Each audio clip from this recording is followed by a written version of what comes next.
ယ်ကြရင်ကလေးလေးတွေရတယ်နော်ကလေးလေးတို့ဒါကြီးတော့ခံနေတင်တယ်လေခံနေတင်တယ်ဆိုလို့ရှိရင်စမ can you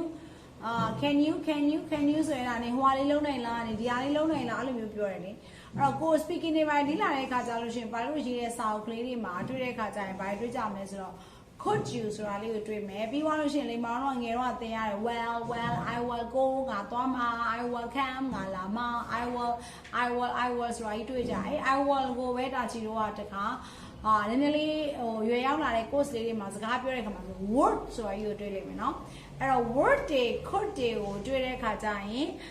စာလုံးတဲ့လူကနည်းနည်းကြောက်သွားတယ်ဘာကြီးလဲပေါ့နော်ဥမာ can you speak နေစကားပြောနိုင်လားလို့မေးရတဲ့ဆိုင်လေးမောင်းတော့ could you speak ဆိုရင်ဒါ तू ကရည်ကြေးတာပေါ့နော်အဲ့တော့ past tense လေးနဲ့level လေးနည်းနည်းမြင့်လာတဲ့ည could you would you care for a cup of tea ဟဲ့တော်ကီလေးနဲ့ तू ချွဲတာတခါတည်းအပီးချွဲလိုက်တာဗါလဲအပီး तू ကဟဲ့နေလဖေးတောက်ချင်နေမဟုတ်လား तू ဘက်ကနေအပိုင်စကားကိုချစ်စရာကောင်းအောင်ပြောလိုက်တာWould you care forဒါမှမဟုတ် could you tell me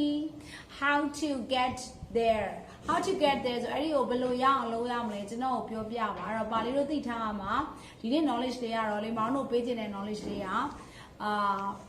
could တွေ would တွေတွေ့ရင်ပါလေးတို့ဘာမှကြောက်စရာမလိုဘူးဒါရင်ကြီးကြီးပြောတာကိုတိုင်းလဲ could တွေ would တွေနဲ့ပြောတတ်အောင်စူးစမ်းရမယ်နော် so could you tell me